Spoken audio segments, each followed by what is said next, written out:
All right. How you doing? Hey, hello everybody. You look so pretty tonight. Thank you. So do you, as always. Ugh, you outshine me. You really do, Oh, darling. stop it. Stop Very it. pretty. I was teasing her before the show. I'm like, they're going to be so excited. They're just going to hang out to stare at Ash because she's so pretty. Oh my gosh. Huh? It's true. I'll put my hat on so nobody can see I me. do put the hat on. The hat is so cute. Okay, real quick. She's got her garden hat, guys. Yeah, I was going to wear it, but with the headphones, it's like tight.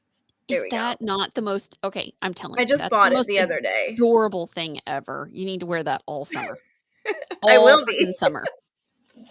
Yes. I love it. I love hats. I never wear them on the show, but I have like 30 hats. Like I've always been a hat girl. Like I love hats. I only have a few, but I love that one. I have a lot of like the cabbie or I have fedoras, and I have like what are they called? Like the train hats, the train, like a conductor. It's got like a little brim. You should wear them more often on the show. Because I'm tiny and I have a little head, so like I can't do like I look like it swallows me. I look silly when I wear bigger ones. You know how on Chicks and Flicks, the little sticker, it has like the ladies with the hats? Yes. Like you and Sandra could do that for Chicks and Flicks. That would be cute. Yeah. Actually, she has a fedora and she has a hell of a hat collection. That would Sandra be awesome. is a jewelry. She's a jewelry maker. She can make the most beautiful jewelry. She can make just about damn near anything. It's amazing what she can do. Does she have a store? Nope. She's done independent stuff. She used to do shows and travel around and do a lot with it. Now she just does it for fun with us. And she'll do like a little show like for festivals and stuff here and there, but not like she used to. Cool. But yeah, she was pretty. We're off in the weeds already. I know. Okay. Braves piano likes your hat. Aw, thank you. I know. So obviously gardening, we're a little further in the spring. Yes. So a little more into that now. So we were trying to figure out, because we want to keep because everybody really enjoyed it and got a lot out of the first one. So we were thinking, okay, obviously one episode of gardening, like it's too deep of a subject. It's like one episode of neuroscience. You just can't. Yeah. Like you just can't. It's not possible. So tonight we were looking, you found a new video about testing soil. Yep. That I thought was really good. And it made me feel better because I was like, my soil looks like the first one. I'm okay. Really? I was like, well, my soil's not so bad. Because I still haven't bought one of the testers. Yeah. I don't have one of those either. But, you know, for people who really do it. Yeah. I know my soil's slightly acidic because we have very sandy soil. But that's something he'll talk about on the video. So he like grew up around Amish people, I guess, and has learned tricks from them about how to about how to look at the soil and kind of get an idea of where your pH range is. Yeah. It's gonna make so it's a sponsored ad. It's just going to play. Damn it! Oh, I hate when that happens. It's got like 14 seconds or something. But yeah, we'll show this and then we'll get into some other stuff like companion Yes, planting. we have more fun things planned. Yeah. So everybody, please click the red pill, thumbs up, whatever streaming platform you're watching it on. Please click the approval button Yeah. of I enjoy this. Whatever button that is, hit it, and please share the show out. It should be fine on all platforms. It Yeah, I is a think we're safe good. little Let me show. double check. Let me Yeah, just I make haven't checked sure. YouTube. I know we're good on Pilled and a couple of the Yep, we're good others. on YouTube too. Sweet. Awesome. I'll drop that link in case anybody wants to go and give us a like and follow over on YouTube. That would be awesome. Yeah. Okay. I turned off my notifications, but I still hear something, so I don't know what that is. Oh, I don't hear it, so I think we're okay. Okay, good. As long as nobody else hears it. It can ding in my ears all night. I don't care. As long as it's not interfering with anybody else. So yeah, and again, like last time, if anybody has any advice or tips, please yes. put it in the chat. Do you get permission from Von Hitch to share his photos? Yes, if you want to share that. Yeah. His garden is amazing. Did you put them in our chat? They're in that, in that one folder. Yeah. I'll find it. I'll find it while we're watching the video. Okay. And Scott17 too, also, if you want to show his, he sent a few. Nice. Yeah. Okay, let me fuss with this a second. And again, I apologize. It's going to do the... It's not going to let me fast forward through this. I'm sorry. Outsider's vision to life, like Mitch Daniels once did. Chambers will focus on cutting red tape, growing jobs, and improving I have no schools idea who so this every dude is. child can chase their dream. I don't know either. Brad Chambers, I don't know Indiana's anything next about... outsider. I keep getting all these ads. If I asked you what the pH of your soil was, would you know what it is without testing it? Probably not. There's a lot of testing supplies online. You can even send a soil sample off to know what your pH is. But what if I told you that there's a simple way that I learned from an Amish farmer on how to test your pH by simply looking at it? That's what we're going to talk about. Let's go. I love this guy. He's got great info on his channel. Love to subscribe. So growing up when I was first getting into gardening, as you guys know, I grew up near an Amish community, and a lot of these Amish people, they center their lives around their farms. So getting to know some of them, I've talked to a lot of them and kind of seen how they farm. And there was a gentleman that I was speaking to, and one day I asked him how he tested his pH. I was simply trying to get an ideal pH for my tomatoes at the time. And what he told me really shocked me. He said, I just look at it.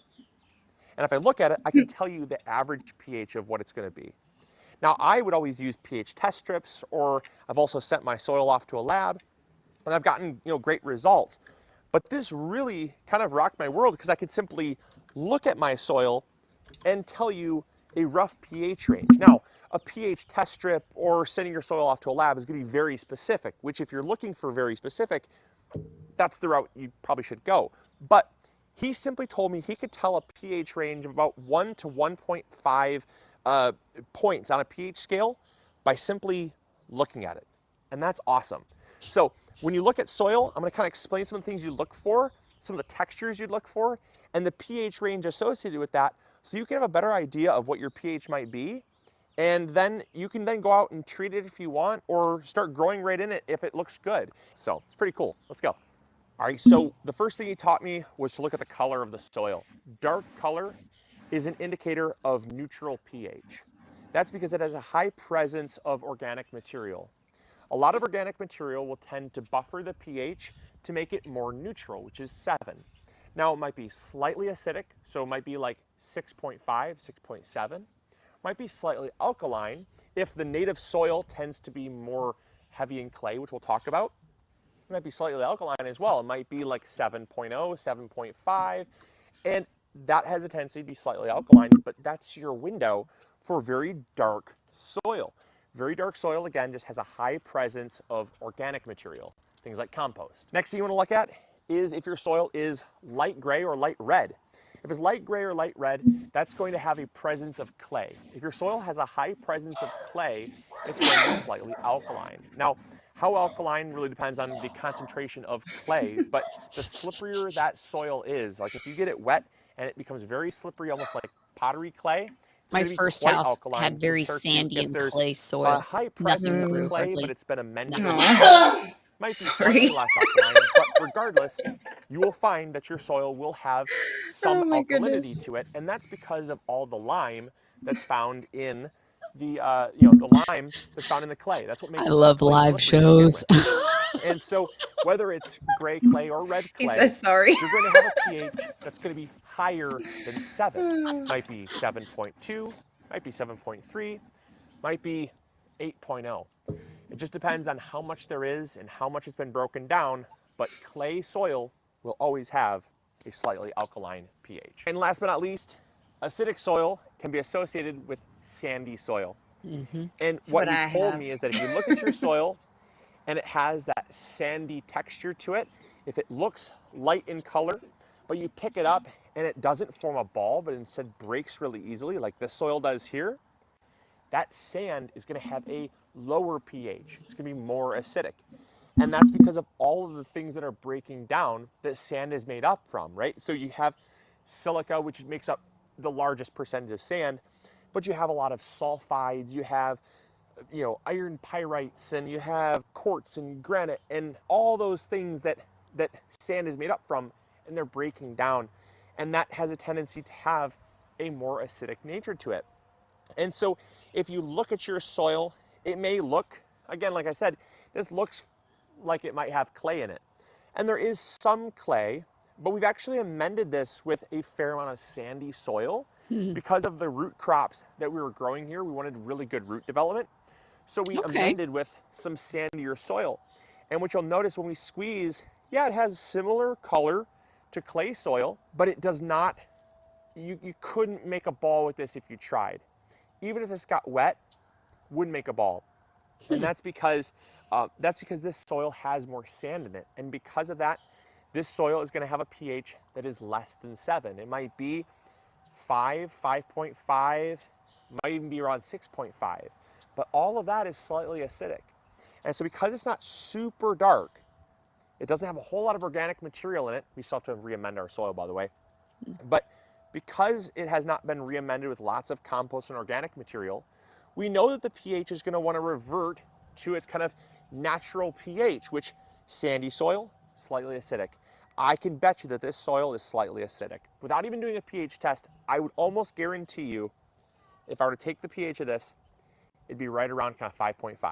And that's just by looking at it, without even testing it. So I think it's very fascinating. I think that a lot of you could benefit from this because once you realize that all soil around the world will follow this pretty similar pattern, it gives you a window.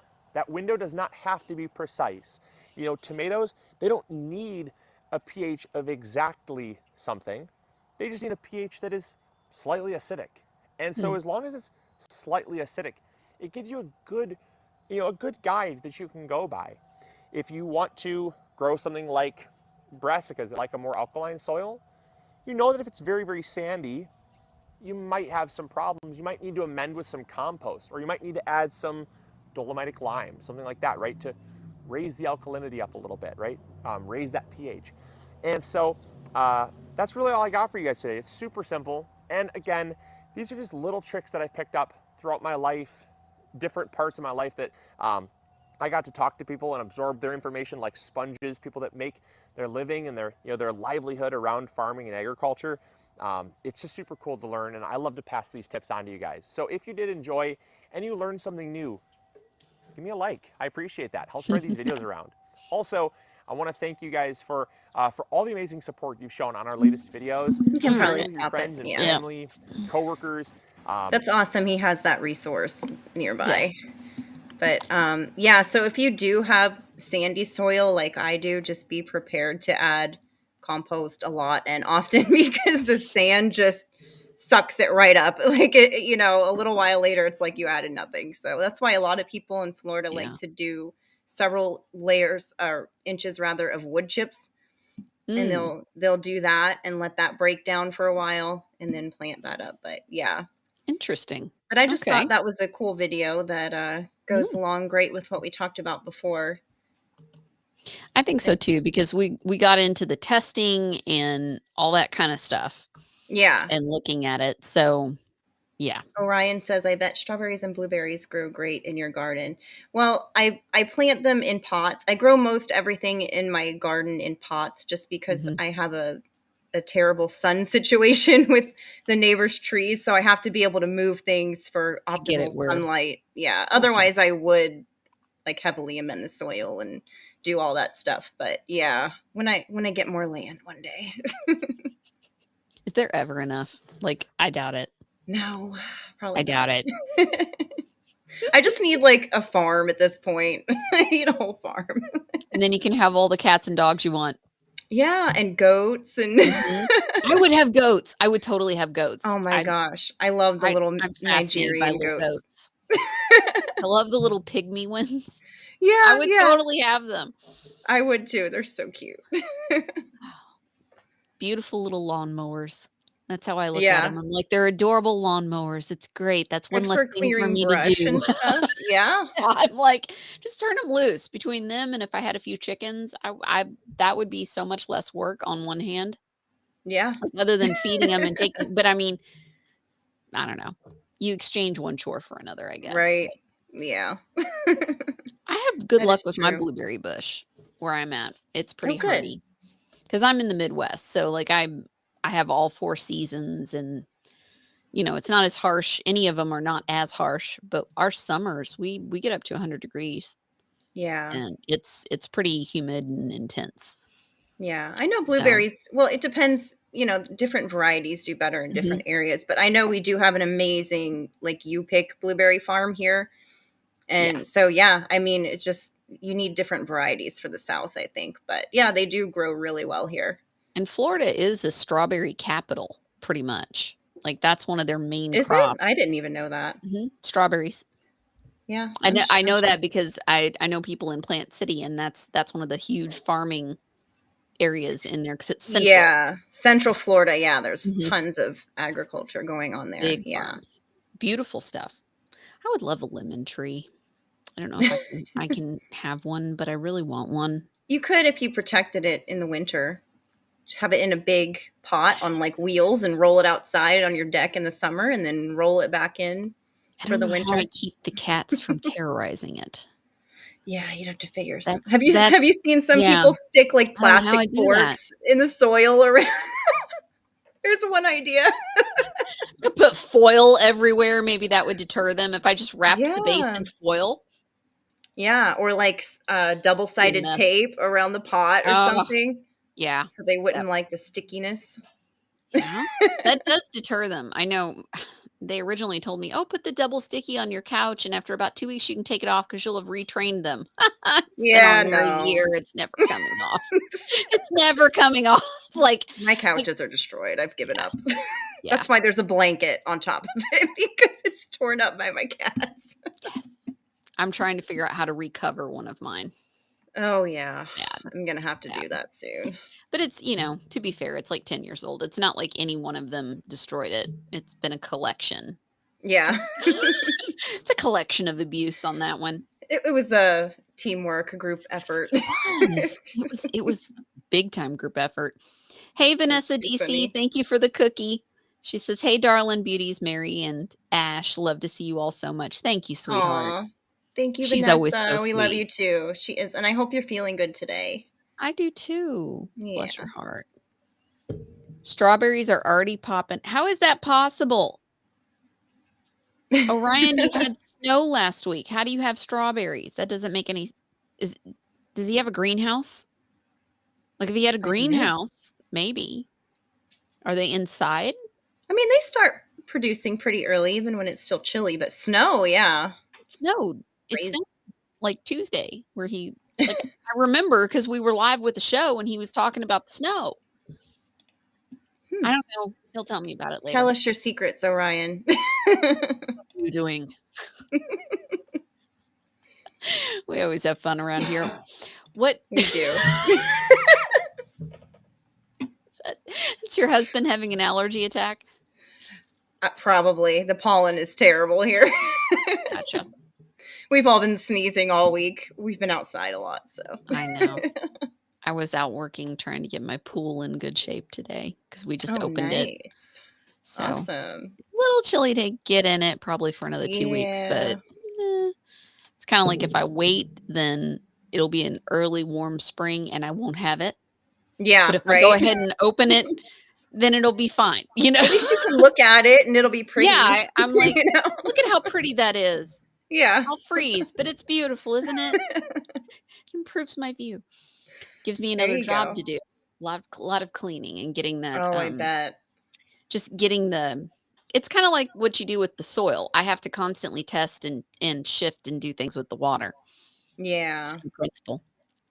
What do you want me to flip to next?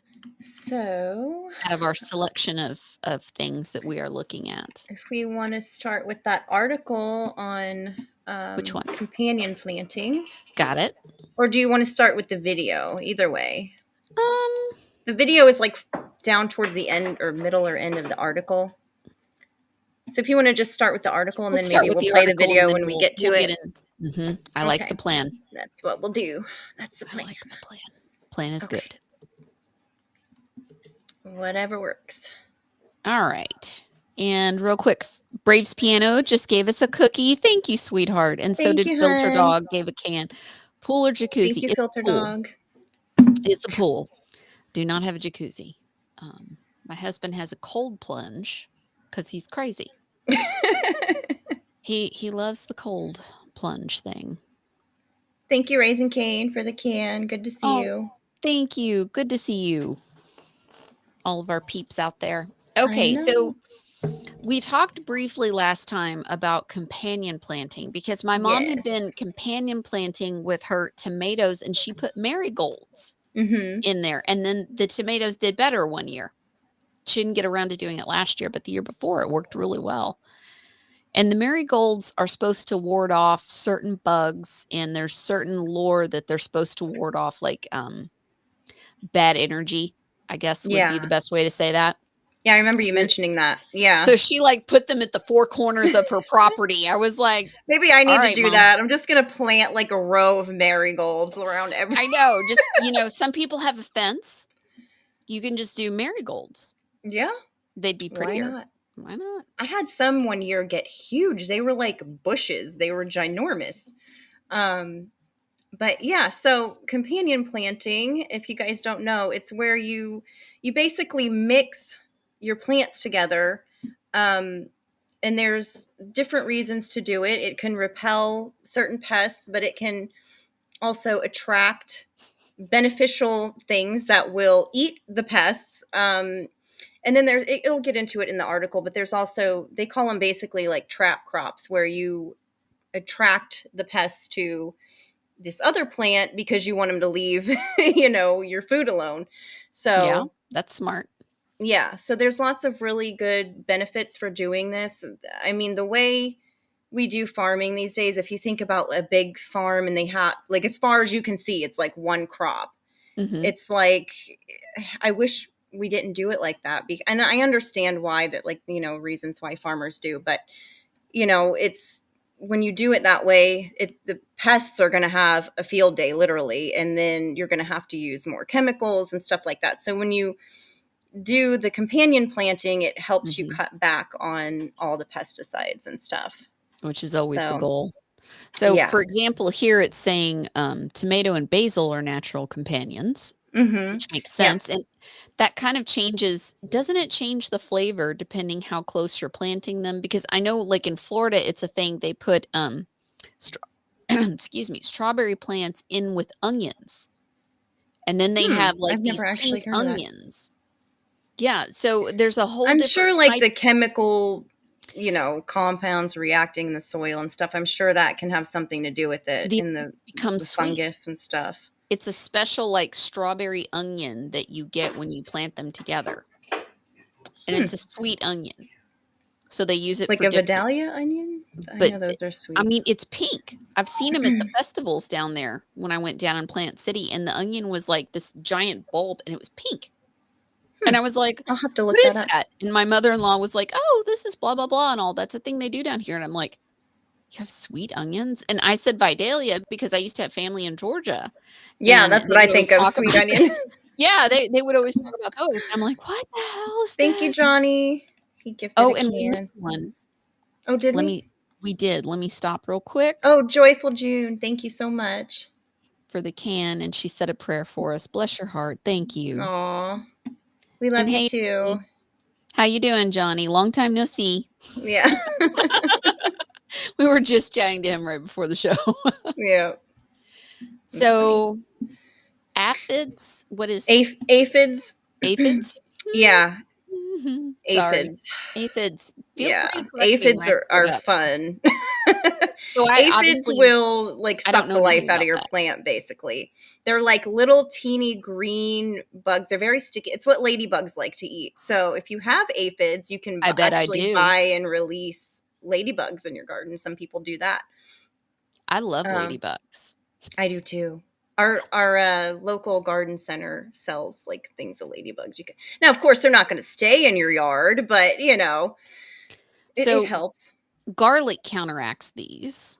For example, Hmm. grow potatoes between the garlic as a Yeah. bodyguard. So Okay. so the scent of certain plants will throw off the pests and confuse them. Yeah. Okay.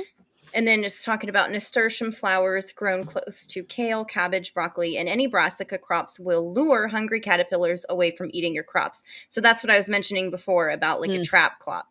Can't even talk. Crop. Nasturtiums are a really, really good one for that. They will attract aphids too. I've used them before, and you want to plant them like away from your other stuff. Okay. Or I mean, you can mix them in too, but also if you plant them away, it kind of helps draw the attention over there, you know. Okay. But This is the reasons why it's good, which we pretty much you already touched on most of these. Weed on most of them, yeah. suppression, soil Deterring fertility. pests, yeah, attracting beneficials. Shade regulation, that's another good one. So if you have something that gets taller, you can plant it next to something that might need a It little doesn't. more shade in the afternoon. Okay. Like sunflowers, for example. And then it's also like you could grow pole beans up the sunflowers or something. So then you have like a natural stake. So yeah, there's all sorts of different things you can do when you start mixing all your plants together. It's really fun to experiment too and just see. And sometimes things just look really pretty next to each other too. Okay. Yeah. Oh, There's the a little ladybug. ladybug. Yeah. That says dill attracts beneficial ladybugs, which eat aphids. There we go. This is how much I like ladybug. And I didn't do this on purpose, but I actually own a Volkswagen Bug. It's red with a black top. Oh, and that's I named cute. it Pepper. Yeah, I love ladybugs. Didn't do it on purpose, but yeah, I just Sean Joe donated a cookie. Thank you, Sean Joe. Thank you. And Filter Dog. Ants treat aphids like, sorry, I've got something in the way, like cattle. Yeah, the ants will farm the aphids. Yes, that is a thing. I've seen that before. Praying mantis. Huh. Okay. Anything about dragonflies? Do dragonflies do anything? Because I have a lot of dragonflies. They eat mosquitoes. Nice. Yeah. Okay. I have dragonflies like them. all over. Like you've seen pictures of my backyard because I have that pool. Your backyard is gorgeous. Yeah. I moved into it. I can't take claim for designing or doing anything. I'm just trying to not screw it up.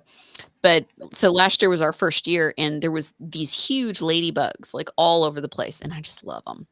Aw, that's awesome. I absolutely love them. I wanted to plant stuff that would attract, and we have hummingbirds. So we have hummingbirds, butterflies, and dragonflies. Awesome. And I wanted to plant some flowers that would work. Well, I can tell you the hummingbirds love salvia because I just bought that blue one. Remember I showed you the video the other day? I had it so pretty. Yeah, I had it sitting up on my deck railing, and I was about 2 feet away, and a ruby-throated hummingbird came and was like I was like, oh my gosh, I wish I had my phone in my hand because I didn't want to reach and scare it, but it was right in front of me. It loved that. And then it came back like 2 or 3 more times looking for it. So I've got to try and get that then. Because I really love them. I can send you some salvia seeds. I have some extra of a red one. I will take them. I don't care what color it is. I don't care. Yeah, they really like that plant. All the colors are pretty to me. Yeah. Some people are like, I only plant pink. And I'm like, I have all the colors. I just plant pretty things. I don't care what it is, really. Mostly I want to plant things that will do something or give me something or provide Right. substance for, like, the butterflies or something else that I enjoy. Yeah. I guess that's selfish, but like, I want everything to have a But purpose. it's not really selfish though, because you're benefiting, Yeah, the like, pollinators. so we have deer and rabbits, and I kind of like over back just at the edge of my property, there's woods. It's a wildlife preserve. So I even thought about Oh, trying to cool. plant like a little garden for them. Oh, you I'm should, not and then that might keep them away from your other stuff. See, that was my Yeah. theory. If I give them something, maybe they'll leave mine alone. Yeah. Or attract more of them. That could backfire. It could. They could be like, dude, the Yeah. food's here. Right? That's true. Oh, so borage. It's talking about borage pairs Oh, well yeah. with tomatoes, attracting And pollinating bees. So I wanted to say something about that because it's an herb. oh, okay. We went to the zoo last week, and they have an area where it used to be like this butterfly thing, and it was enclosed and it was gorgeous. They Aw. took that down, but they still have a Oh, lot of the plants, and they had a patch of borage, and oh my gosh, it was loaded with bees. So if you want bees in your wow. garden, plant that because they were all over it. Oof. Yeah. I would do that on the outside, probably not on the inside. I don't want If you them don't want to like get don't I want to don't get want them stung. right up in my leisure activity space. Is that Thong Chaser? Am I saying that right? Gifted a Yes. 6 man. How funny your show came up after Drunk Pinata. I'm lurking. Hi, welcome. While working in the garden. That's How awesome. perfect. How perfect. No Yes, coincidences. That's so cool. we love Drunk Pinata. We do love him. Thank you for coming and hanging out with us. Yes, thank you. Oh, Joyful June says the Cherokee grow yellow squash, green beans, and corn together. They call it the Three Sisters because they grow well together. Yes, I've heard of that Oh, before. well, I that's love that. neat. Yeah. That's some good summer, just some good summer fixins. Yeah. So the green beans grow up the corn, and then the squash like covers the ground and suppresses the weeds. I'm pretty sure that's why they do it that way. Yeah. I have so much to learn. I know there's so much. So Like I'm still learning so much, and Yeah. I've been doing this for years. Yeah, and I'm a newbie. I'm just Yeah. trying to not get things to die when I put them out. They survive my experiment that I'm like, "This is great." Yeah. Like, I did great. I didn't kill it. Yeah. So Well, sad. that's kind of how it is for everybody at first. Yeah, like, It's trial and error. I feel like I need gardening training wheels, you know? Well, Like, you can always like video call me and be like, Ash, what do I do? you know? it'll happen. It will happen by the end of the I summer. don't mind. It will happen. And if I don't Oh, know no. the answer, I can help you find it. But yeah, so garlic and garlic spray. So that's another thing besides planting garlic, you can actually use it to make a natural Repellent. pesticide spray. Yeah, there's a lot of you can actually do that with a lot of things. Tobacco is another one that you Okay. can make into like maybe we should do a show about that. Like natural pesticides that you could Yeah. make. Yeah. Yeah. Well, and Pesticides or also fertilizers. natural weed killers too, because Yeah. so people aren't tempted with Roundup because it's easy Oh to just gosh, go and get yeah. the Roundup. It's much easier. Right. I understand, but it's not Yeah. good.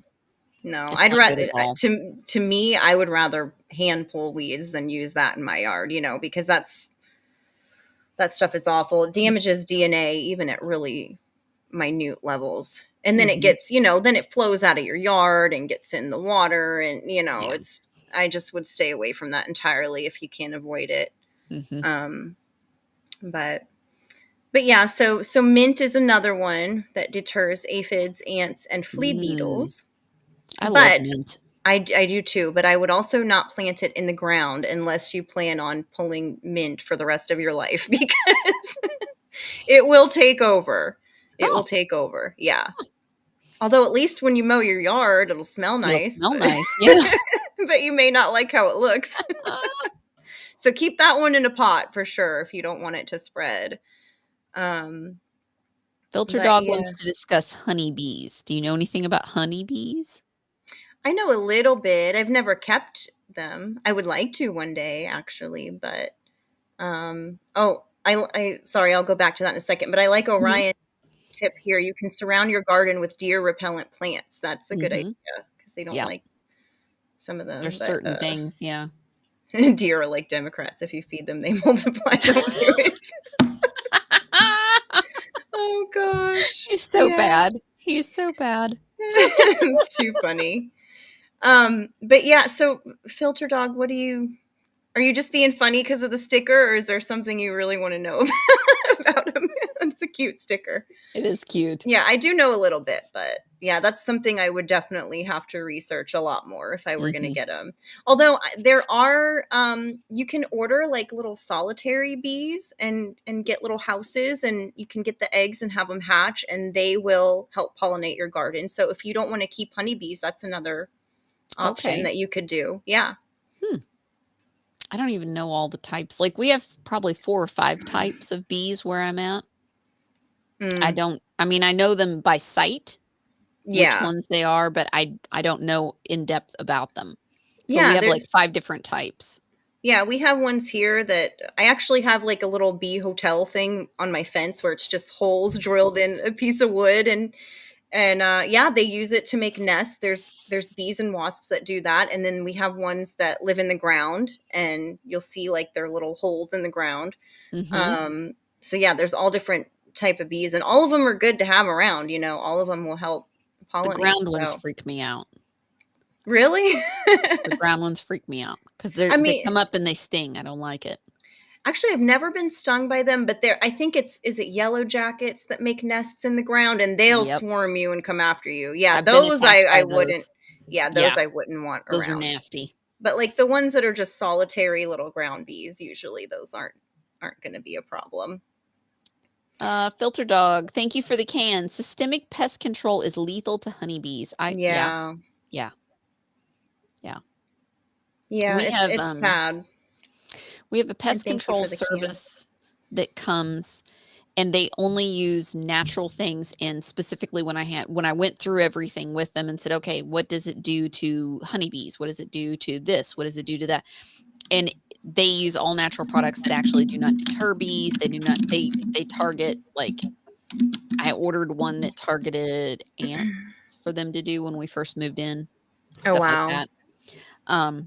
But yeah, there are groups that you can get to come out and just spray your yard like once every 2 or 3 months, whatever plan you choose. But they use organic things that specifically do not do that. So that's good.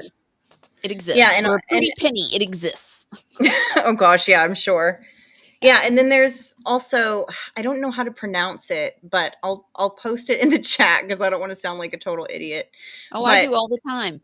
Don't buy plants with this on it because this is also harmful to the honeybees. Okay. And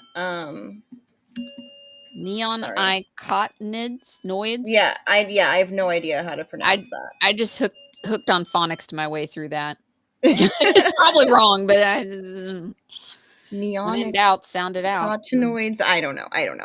But yeah, you'll sometimes see labels on plants that will say like not sprayed with that, and then you can always ask too wherever you're buying your plants. But yeah, it's really sad, all the chemicals and stuff that are hurting the bees and butterflies and all of nature's gifts. Oh, Joyful June, that sounds awful. She said she got stung by yellow jackets right under her left eye. Oh. When I was a kid, I got attacked by a hive of yellow jackets. It took me years to get over. Like every time I would hear a buzzing sound, like I would drop to the ground or hide. Oh, because I was awful. I was like 5. PTSD. Yeah. Yeah, like I was literally like 5 when I got attacked. So like it was ingrained in me through most of my childhood. Like I couldn't handle it. Oh, I've worked through that, but yeah, like, and they went after me and my dog. I remember my parents like grabbing me and bringing me in the house, and they were like pulling them out of my dog's fur, and they had me in the shower, like trying to get them out. Like, I mean, when I say I got attacked by a hive, I got attacked. Like, oh my gosh. Bad. Well, if you ever get a sting, learn to identify plantain, because you can put a piece of that a leaf of that in your mouth, chew it up, make like a poultice and put it on the sting. It helps Oh. so much. Yeah, it helps take the pain away. Yeah. What is that one called again? Plantain. It's also Plantain. edible. Yeah. I keep And it in my yard just for that because I've been stung by asshole wasps and it helps. Usually But it's mud daubers too. Mud daubers are nasty. yeah. They're very temperamental. Like you Yeah. can be doing your own thing and you're not messing with them, but then they just get angry and they just, Yeah. they're very angry creatures. I don't like them. Yeah, some of them. Oh, Ziploc asks about neem. Yeah, neem is one that I do use sometimes, which is it's made from the neem tree. I would actually like to get my own neem tree to be able to make my own neem oil, but yeah. That would be neat. I don't know a lot about it. I need to learn. I need to learn more on this. Yeah. On all of these. Sunflowers. Okay. So, yeah, so see, this is talking about they help provide support for climbing plant as well as shade for crops, which in hotter climates can become sun stressed. Yeah, here in Florida in the afternoon, most everything becomes sun stressed because Florida sun is different than is a different beast than the rest of the country. But yeah. And then tansy is a draw to pest-eating bugs such as ladybugs, ladybirds, and predatory wasps. So yeah. So here's marigolds for drawing those pests from beneficial. Yeah. And calendula, or calendula, I always forget how to say that,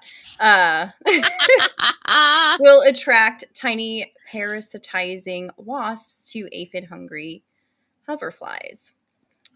Which that calendula is actually a really good one for like infusing into an oil and making salves and stuff.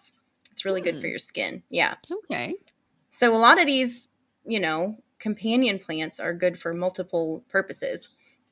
So yeah, so on this, actually, let me grab the link to this and I'll post it in the chat for everybody because it has this lovely chart. This is nice. For somebody like me that I just need charts and just be like, plant this and this. Yeah, this makes it easy because you can just look up whatever you're growing and you can see what goes with it, what not to plant with it. Let me grab the link here and post that for everybody. Yeah, these are nice. I think we have some more. You can do a lot with beans. Oh, yeah. Broccoli, carrots, cabbage, corn. Lettuce. I do good with lettuce for whatever reason. Lettuce and tomatoes. I tend to do really well. My strawberries. I cannot get my strawberries to do anything. Oh. I've tried. Have you seen where some people will plant them in gutters along a fence? Mm-hmm. I want to do that. That looks. I thought that would be really, really well because it's a vine and it kind of cascades, and I'm like, that makes so much sense. Well, also it keeps it up where like slugs and ants and stuff have a harder time reaching it because that's something that they get in. Go after mine, yeah. Little brats. We missed a gold pill. Here too. Hang on. 2 in the pink. Thank you for the can. Can we discuss swapped? What did Klaus Schwab die yet? I don't know. I have no idea. I honestly don't know.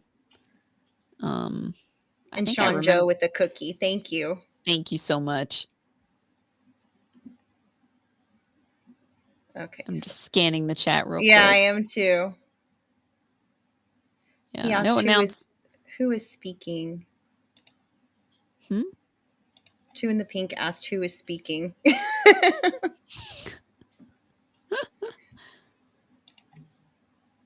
Oh, he wants to. Here, I'll respond to him in chat. Okay. So I can tag us. Winter squash and pumpkins, spinach, tomatoes. Boy, there's a lot with tomatoes you can do. I would imagine basil would be really good. I always look at what would sound, and this is probably just my amateur brain working, but I always think about what I would eat together. Like as I'm looking at the list, because I'm thinking if any of the flavoring, depending on how close it is, if it picks up any of those, like if it's growing together, you can pick up the flavor of different things, The I haven't plants really, still see, yeah. mine have, and so, like, when I look at the list of companion things, I'm like, "Alright, if I was gonna put it on a plate, what would I put next to it?" Yeah. And that's what I grow with it just in case it picks up a little bit of that flavor profile. I mean, That's a just lot of it's me. like kind of common sense, I think, Yeah. but I I've also been doing this for a long time. Yeah, So, no, you're the expert, not me. I've only been no, doing it well, a I couple wouldn't say an years. expert, but I'm still learning. But I mean, yeah, once you've been doing it for a while, you kind of you Yeah, notice a lot. yeah.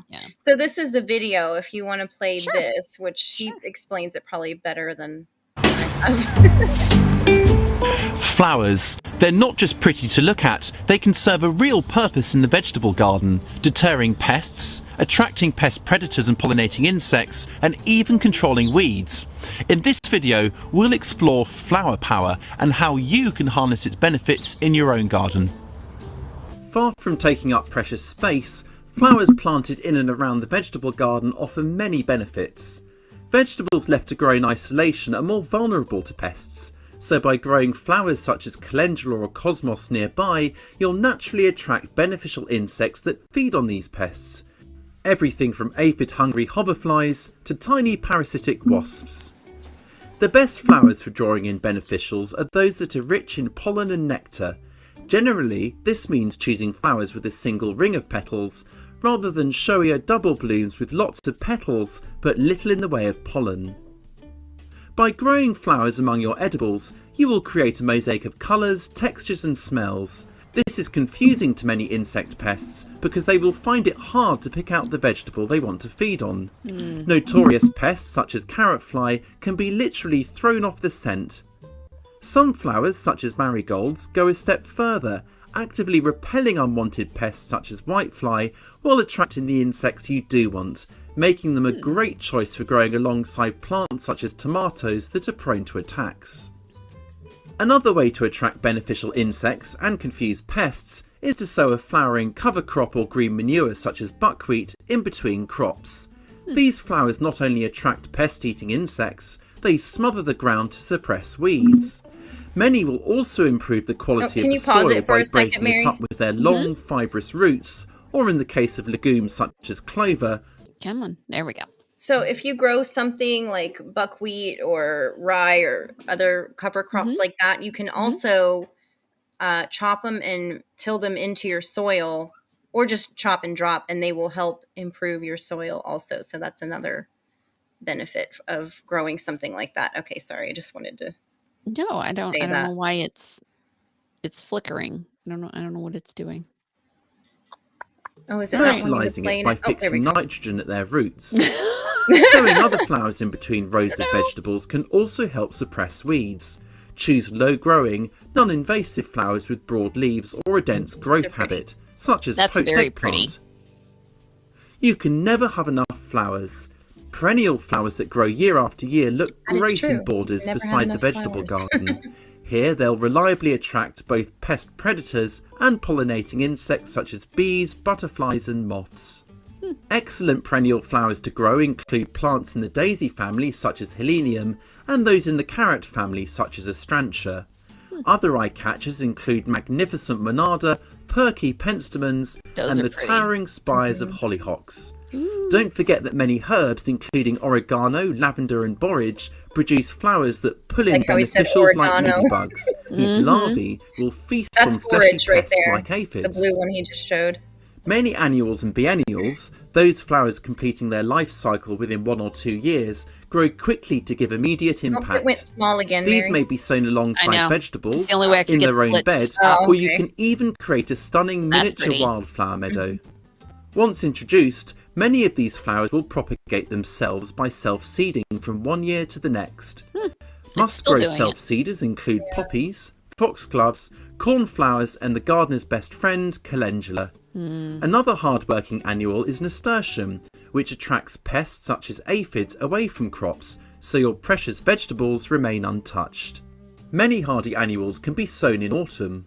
Simply scatter the seeds onto well-prepared soil, then rake the seeds in. You can even scatter seeds randomly in suitable corners of the plot, for example along paths or in otherwise unproductive nooks and crannies. It's worth planning flowers into your vegetable garden from the outset. Our garden planner includes a selection of suitable flowers. Clicking on the information button of a particular flower in the selection bar will bring up a box explaining why that plant is useful, suggested companions it could be grown with, as well as full instructions on its cultivation. Once you're done browsing, simply click on the flower to select it, then drop it into position, using the corner handles to expand or contract the block as necessary. And I'll drop the link for that garden planner in case anybody wants it. I think you do have to pay for that. I'm not sure how much it is, but if you want something that's going to help you plan it and take the guesswork out of it, it might be beneficial to some people. So okay. Real quick, thank you, Filter Dog, for the cookie. He says he likes planting jalapenos and bell peppers. Best of both worlds. To get the cross-pollination going and get some spicy bell peppers. Yeah. Yeah. I like to do that too. I like to mess with different varieties. I've done that with okra, where I've mixed like a dwarf kind and a red kind, and so you get like a red dwarf kind. It's fun playing with genetics like that. It is. Hollyhock, not not what you said in the chat. Oh god, it's always something, isn't it? Every show. Oh, and they were talking about fire ants. Oh gosh, yes, I hate those. Yeah, they're awful. We have them. They're not horrible here, but you just have to be careful. Oh, they're awful here. Yeah, so bad. It depends on your state is known for it. Yeah, it's not good. The downsides of Florida. Well, what do you want to look at? So next I just had this little article here about victory gardens. This one. Okay. I always called them Victorian. No, my mom had a Victorian. Well, that's a different type of garden. Okay. So the victory gardens are the ones where people started growing to help during like the world wars, to help with food, the supply chain and stuff. Yeah. Yeah. So this is just an example of one that they have at the National Museum of American History. Yeah. And so this just talks a little bit about what they were. And I just thought this might be cool to show everybody because I really feel like we need to get back to this, Yeah.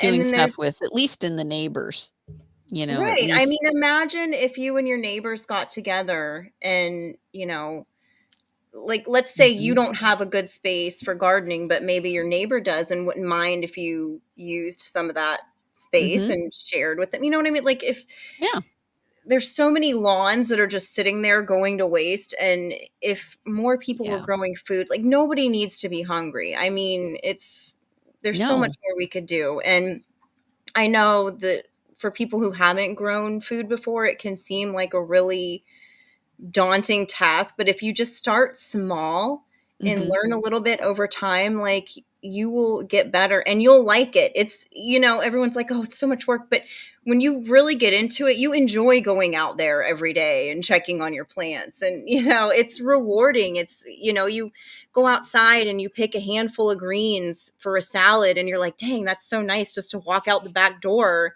and get it. Yeah. Like it saves you a trip to the store and everything. So it's way really better. Yeah. And I just wish that more people would grow food, which is part of why I wanted to do this, because it's so beneficial for so many reasons. So a couple of my friends, we got together and we were trying to plan out. So like if I grew, like I was better at growing, I had good luck with tomatoes for whatever ridiculous reason. I was producing crazy amount of tomatoes last year in comparison to everybody else. No clue why. So I was like, all right, well, I'm not good at beans. Could one of you do beans and I'll grow the tomatoes and then I'll trade. So we've been getting together with some of our friends to plan out like whatever they're good at growing or they have better luck at, then you focus on that and I'll do this. Yeah, I love that. That's what we should be doing, growing and trading and and not only trading food, but like just different skills too. I wish that you know, people would get back more into that kind of stuff, like making things and instead of, you know, producing instead of just consuming everything. I've been trying to figure out how to do an episode on the skincare that I make. Oh, that would be awesome. But I don't know how I'll have to like make it and have someone record me making it and then cut sections because I don't know how else to do it.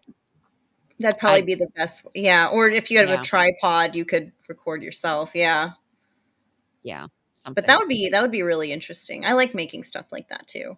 I actually had a blog years ago about making natural stuff. Yeah. Yeah. Heck yeah. That was fun. I need to figure out how to do that. That would be really good. Your soaps are amazing. I was going to say, have you used up everything? Not yet, but Sage especially has been really enjoying them. And you know what's really great about that is her skin is so sensitive, and so a lot of stuff makes her break out, but yours don't. So So yeah. So I have goat's milk, shea butter, and I have glycerin soaps, and then I do scrubs. I do different types of sugar scrubs that are natural, and sometimes I'll do a coconut base, and sometimes I'll do and then I've been using my own moisturizer on my skin that I make, because I got allergic to everything, and I was just like, why am I paying all this money? And then half the time I don't feel good. I'm not getting the result I want. So I just started making all my own stuff. Yeah. Cheaper and better for you. And yep. You can't even pronounce most of the stuff on, you know, the stuff they sell at the store, but yeah, I'll have to figure out how to do that. Two in the Pink says, my buddy planted strawberries that come back annually. Delicious right off the vine. Yeah. How do you do that? Mine won't. Daggone it. Well, a lot of times they'll just come back, but you can also root the runners and overwinter those if you're worried that. Root the runners. Explain that term. So when you're growing a strawberry plant, you'll see pieces that'll kind of shoot out longer, but they don't have flowers on them. Oh, and they'll get a little node that you can stick in the dirt, and you can just pop it in there, and that'll root and turn into a new plant. Oh, okay. Yeah. I think somebody was telling me that I could do that with my blueberry bush. You can, yeah. If you wanted to bend a branch or a cane, whatever they call it, a cane down and cover it with some soil, that will root in. And then you could cut it off of the main plant and have another plant. I need to do that because, man, I love my blueberry bush. Yeah. I love that thing. And they can grow, you can take a cutting too and root it that way, but I feel like it works better if you take one that's still live and you just it. And then let it root. And they even sell these things. They're like these balls that you can put soil in and put them around branches of trees or, different bushes or whatever. And then once the roots form, you could just cut it off. Yeah, those are pretty cool. Yeah, there's all sorts of stuff you can do. Okay, so where Victory Garden thing. Yeah. We squirreled all over the place. I know, we keep getting so distracted. That's okay. It's what happens when friends hang out and it's live. I know. Okay, so is there any way to let me see if I can make this bigger on my end. Okay. What do you want me to scroll to and cover? If you want to go right back up to the top, I think it's right here. Oh, wait, sorry. Yes. Down a little more.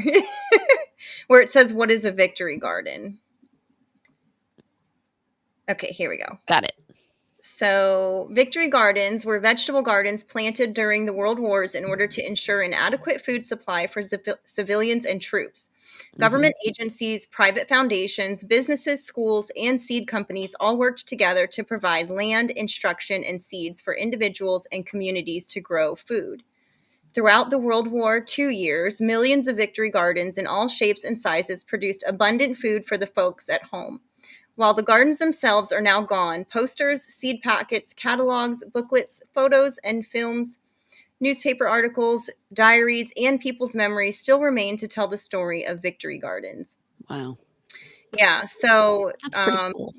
Yeah, so in this particular, the Smithsonian's Victory Garden emulates a World War II style garden by showcasing older heirloom varieties and their stories. Nice. So we can skip this part because it's talking about a house or something. No, I don't know what that That's is. another picture. But so it has like these little signs in this garden that shows, the different ads and stuff that they would play back then. And so this part's really interesting. So roughly 1/2 of all American families had a victory garden during World War II. There were at least 20 million victory gardens covering more than 20 million acres of American soil by 1943. Wow. Isn't that crazy? Wow. 40% of the nation's produce was supplied by victory gardens in 1944, almost half. So imagine if we did that today with inflation, like imagine the difference that would make.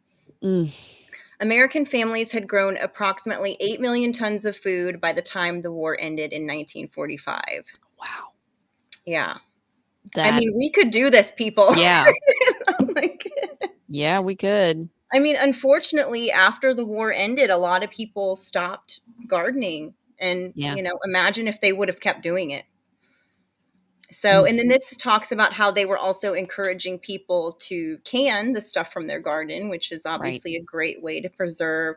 See, gardening is kind of like a gateway to these other skills, because once you learn how to grow stuff, you're like, how do I preserve it?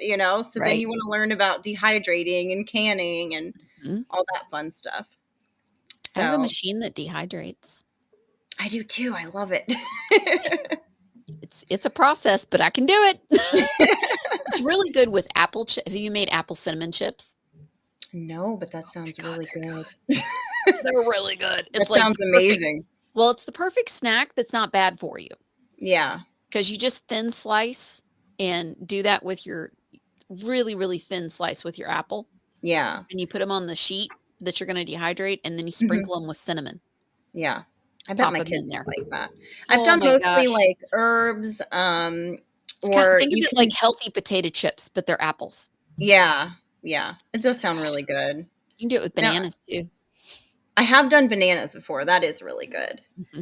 But I do mostly like herbs because it's so much better to dry your own than to even the organic ones that you get in the store. If you compare that to what you grew and dehydrated yourself, like the difference is crazy. The color, like it's so much more vibrant, and so it's way better. But that, and then you can dehydrate like veggies for soup mixes and stuff. So yeah, all sorts of stuff you can do. But we made fire cider, for those of you that know what that is for your immune system. So you have a lot of waste product when you drain it, because you have all of the the garlic and all the different stuff in there, and it ferments for a month, and then you drain it out. So you have all this crud left. It's the crud of the stuff. So what we did, we put it in the dehydrator. Yeah. And we dehydrated that whole mix of stuff. And then we put it in a food processor and blended it down into a fine spice. And then nice. Put it in. So then we had all that healthy stuff, and we were using it on like rubs for like chicken and stuff like that. And it was a nice spicy heat. It was really good. So, and you can take all the things that you might throw out, and half the time you can dehydrate them and turn them into something. It's really a neat process. Yeah. Yeah. Maybe that could be a whole nother show by itself. I still haven't figured out how to do a cooking show. I still say it would be a comedy. Like, it would be a big comedy. Like, for those of you that are new, like I joke, I'm not a cook, like at all. I don't cook. I do like salads, charcuterie boards. You do not want me cooking. You can trust me to like do one dish. If it's a one dish wonder, like a crock pot, I can pull that off. If it's something that's a dump, I can pull that off. If it's just one item or like a cake, fine. If I have multiple things going, I will burn things. It's bad. It's like the Swedish Chef from the Muppets would be a cooking show with me. Well, what happens if I chop it up here? Will it blow up? I don't know. I mean, it would be a mess. Oh God. It would be an entertaining mess, though. It would be. It would be. Yeah. Comedy / cooking. Oh, D-Hext, is that how you say it? He said 40%. I was typing as you said it. That's a lot of food. I look at all the land that could have fruit trees and food growing. Yeah. Yes. There's so much we could be doing. Well, oh my gosh. Even nut trees. I mean, there's so many trees that provide things. Yeah. And even the flowers. So I watched this video for it was redbud trees because we have a lot of redbuds in Mhm. my area. So what this lady did, she picked all the flowers off of them when Oh, I they were think you in sent me season. that one, yeah. Yeah, and then she made a jelly out of the flowers. I'm gonna try And that because I have a baby redbud tree. I was just like, "What the heck?" I'm like, "I didn't know you could make jelly out of flowers. I don't know why it didn't Yeah. occur to me." I have a recipe for dandelion mead. I wanna try that. Mhm. That sounds good. And I've Yeah. seen dandelion jellies and stuff like that, and Oh, I'm like, there's so "No." much that you can do that you can never find in the store. Yeah, that's true. That Yeah. is so true.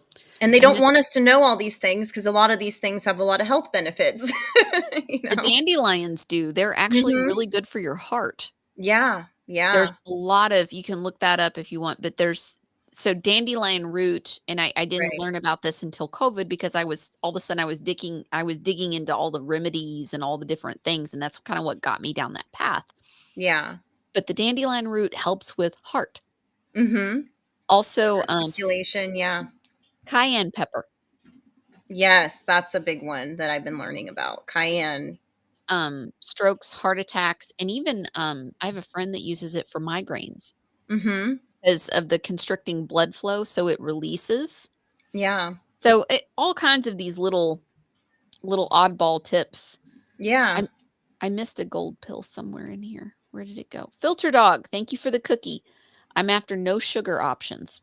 Me too. Fair, fair, Thank you, yes. filter dog. Oh, Two in the Pink said, how long before you see results when you start a garden? Well, that really depends on what you plant. So if Yeah, you want to how see fast? results really quickly, something like radishes would be good to Mm, start with. Those mhm, you can harvest like within a month. Those, but if you mhm, want, tomatoes or something like that, obviously it's going to take a little bit longer. So when you're looking at seeds, it will tell you on the packets days to harvest. So mhm. that's how you can know, And then how you can soon you're always gonna. buy the plant half there, Right. you can go It's to a gonna cost you a nursery. lot more than starting the Right. seeds yourself, but, I mean, if you're just getting But started and you're if you're in a time crunch, right. then I would If just you go to the didn't nursery start and your get a couple. seeds yeah, Yeah. if you didn't start them in time or whatever, so Even if you did both, so you Mhm. had them growing in generations, Oh, I would yeah. think that would be very productive too. Yeah, if you have a long enough growing season, and Mhm. then that's something Yeah. that you do with, like, beans or lettuce, you succession plant it, that way, like, every 2 weeks or so, you start new seeds, that way you keep the crop going throughout the growing season. So Filter dog killed the dandelions yesterday and mowed them. oh, no. That's food for the bees, filter dog, you wanna talk about the bees, you killed their food. It's And he true. also said a shout out to A from PA on her wedding yesterday. That's awesome, Who? congratulations.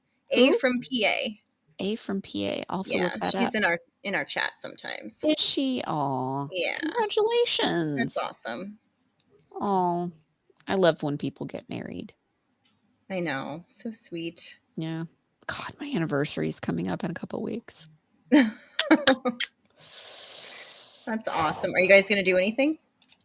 Probably not because we have crazy lives. Probably Yeah, not. that's true. He'll probably be out of town. Yeah. Oh, That's the way it Orion goes. says huh? It's the way my life goes. Yeah. Orion says cayenne pepper will also work as a quick clot type thing. I bet putting it on an open wound is going to feel real great. Yeah, that is Yeah, true. It's going to hurt, that's but true. It'll it hurt, does work for that. but yeah, I mean, life and death. I'd take the pain Yeah, if if it you're in a meant. situation where you're Yeah. going to need stitches or something, like, Hmm. yeah, it Then would that would suck, be but yeah, it'd suck. I wouldn't do it for like a paper, you no, know.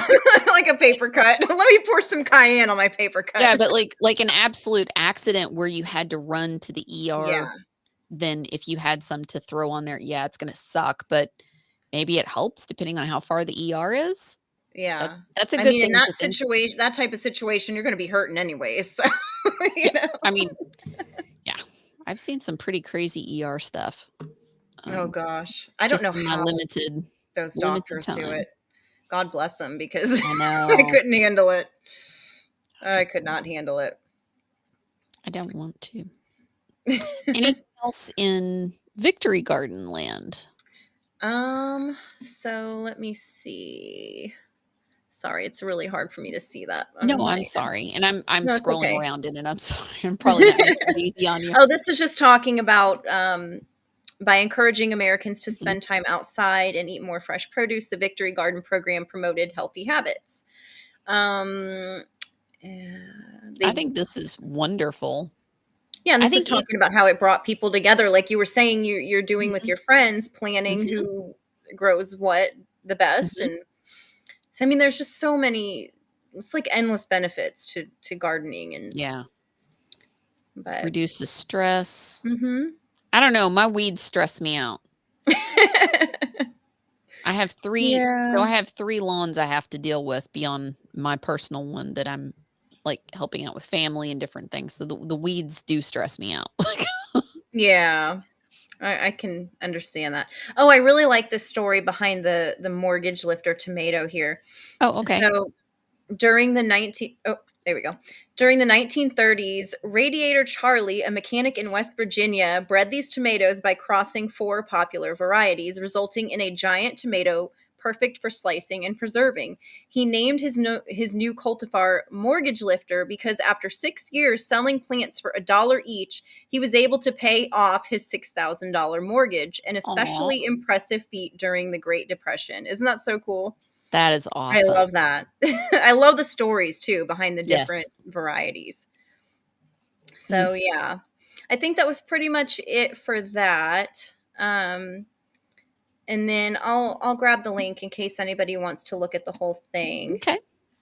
And then the next link I have in our chat there is just a vintage Victory Garden plan to feed a family of 5. So if you did want to start your own garden, you could, base it off of this if you wanted to.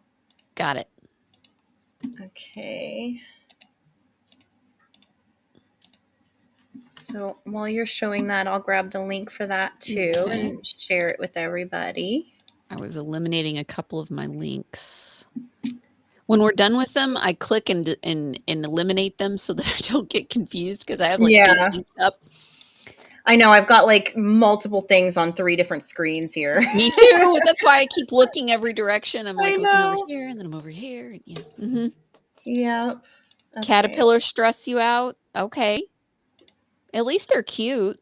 I mean, at least they're not going to hurt you.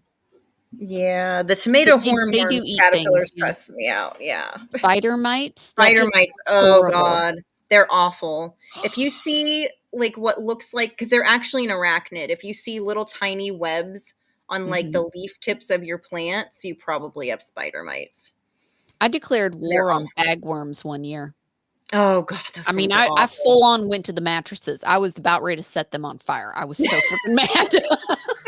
I was done with the freaking bagworms. I had to get rid of my plants. Gross. I could not get rid of them. I had to get rid of the plants. Oh, that they were infested. Awful. I had to rip out 2 bushes. I tried everything, every remedy, oh my God, they were so gross. Yeah, those are nasty. I was just like, where did you come from? You need to go back. Like, yeah, and you know what? That reminds me of something else. If you do buy plants at a garden center, check them before you bring them home so you're not bringing home pests. That's a really make sure there's nothing on the leaves. Look because I probably have done that because I just didn't know. My first 2 years gardening, I probably was just like, I've got plants, and I'm, yeah, naive me. Yeah, make sure there's no like fungal spots or pests. So D-Hex, he was saying they love my cabbages. So okay, so you need to plant some nasturtium as a trap crop. That's good. That might help you. That would work. Yes. Yeah. That would work and very well. Nasturtium is actually really good. It's edible, the leaves and the flowers. It has like a peppery taste almost. I like to put it in salad and on sandwiches, but obviously make sure there's really good. No caterpillars on it before you eat it. And my bunny likes them too. So if you have rabbits. I've always wanted a rabbit. I love it's on my bucket list. I want a rabbit. Hey, you could feed your weeds to your bunny. That's what I do. Hey, that's a new way of composting. Like exactly. Then I use the bunny honey, as they call it, in my garden. That's a cute term. I like that. Yeah, bunny honey. I don't know where it started, but I know it's a thing. It's not just me being silly. People actually call it that. They call it bunny honey. Oh, Yeah. well, all right. Okay. All right. Okay. Feed a family of 5. Yeah. So this just, we don't have to read this whole thing, but this just shows a general idea of, what they did back then and maybe a simple plan that people could follow if they wanted to replicate. Yeah. So 25 by 50. And they've got so that's onions. a pretty big plot, but it feeds a family of 5. So well, and depending if they're teenagers, we're assuming this is true because teenagers eat a lot. They do. And if they're boys, they eat twice as much. Oh gosh, I can imagine. They just So lettuce, beets, colanders, yellow globe onions, parsley, endive, leaf lettuce. Sorry.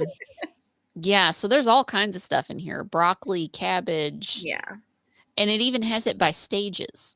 Early cabbage, late cabbage. So they're like what we were talking about before. Succession planning. They're setting it so that something's always maturing. Right. And you have something different, which is also really good. I really want this.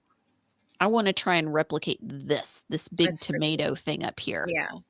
I really want to do that. I have a galvanized thing, and I was looking at it, and I'm like, I'm going to see how many different tomatoes I can squish in that thing to this year. You could do the hugel culture in the bottom of it, what we talked about before with the logs and the leaves. The lettuce, the lasagna. Yeah, the lasagna. And everybody wanted to plant lasagna. That was a fun episode. God, that was funny. That was funny. We had so much fun. Yeah.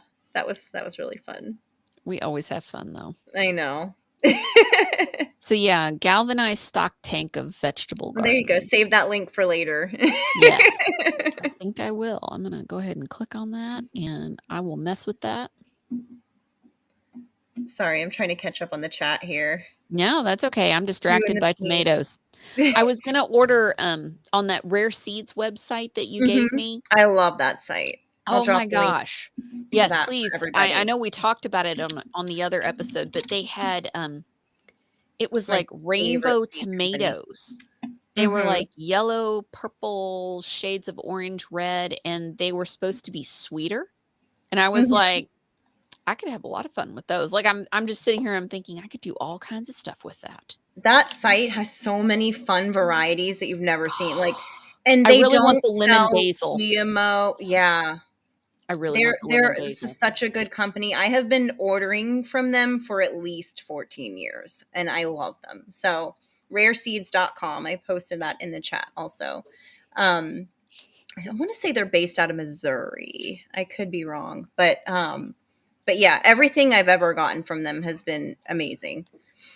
Sorry. So 2 in the pink said, Ash, you are an amazing badass with a green thumb. I am proud to see this. Thank you. Filter Dog says, I raised rabbits growing up. They love comfrey. Yes. I'm actually growing comfrey, which is another really great plant that you can use to fertilize other plants. It's a good chop and drop. I'm growing my own catnip this year. Oh, nice. I'm going to keep them docile from my garden. I'm just going to every time they act up, I'm just going to shove some catnip at them and be like, here you go. Behave. I'm growing some too, but I'm growing it in a hanging pot because that way the outside cats won't destroy it because I want it for my inside cats, Yep. Yeah, I have like a whole, I'm the crazy cat lady of the neighborhood. Okay. It is what it is. So, Braves piano. Oh, sorry. I am too. I've got 8 pets. I'm right there with you. Mine are always, that's why you see them all over the background and you'd see mine too if I didn't have the virtual background. Braves Piano said, Ash has a bunny. How adorable. My kids want a lion head bunny. They're like 2 pounds and have bad hair day. Look old. Yes, those are adorable. I have a Holland Lop and his name is Waffles. God. And my mom keeps telling me I need to make a sign for his hutch that says the Waffle House. That would be adorable. I know. I need to do it. You could do it. You know what? So does one of your girls want that? Does one of your daughters want that? I was gonna say They probably don't have them care. make little videos they can put on like Instagram and stuff of the bunny, Yeah. and they can do all kinds of fun stuff. Give them Yeah. an activity to do. Right. Yeah, he's got a really big hutch that my husband built. He's very spoiled. He Aw. gets all the Okay, weeds I and need you to send me berries. pictures. I will. I I need will. you to send me pictures. I'll have to dig up some good ones, and then maybe we can show them next time I come on. We Oh, also my want a dog's being a brat. fox. Like, eventually, I'm gonna find a fox. I love them. Sorry, my dog is being a brat. A Phil, the dog, said I planted lasagna, but it tasted like dirt. I love it. Sorry, can you hang on for 1 second? Yeah, no, it's fine. Seedbay.com for weed seeds. Okay. I like to make my own green tea with homegrown mint. Yes. And strawberry plants. Yes. That's yes. so, yeah, I've been looking specifically at herb garden stuff and different ones. So Rare Seeds that she put in there has all kinds of really fascinating herbs and stuff. Like, yeah. and I mean, they have dozens of varieties. Like, you can just click on basil and there's like 30 different basils. Page of just basil. Yeah, it's amazing.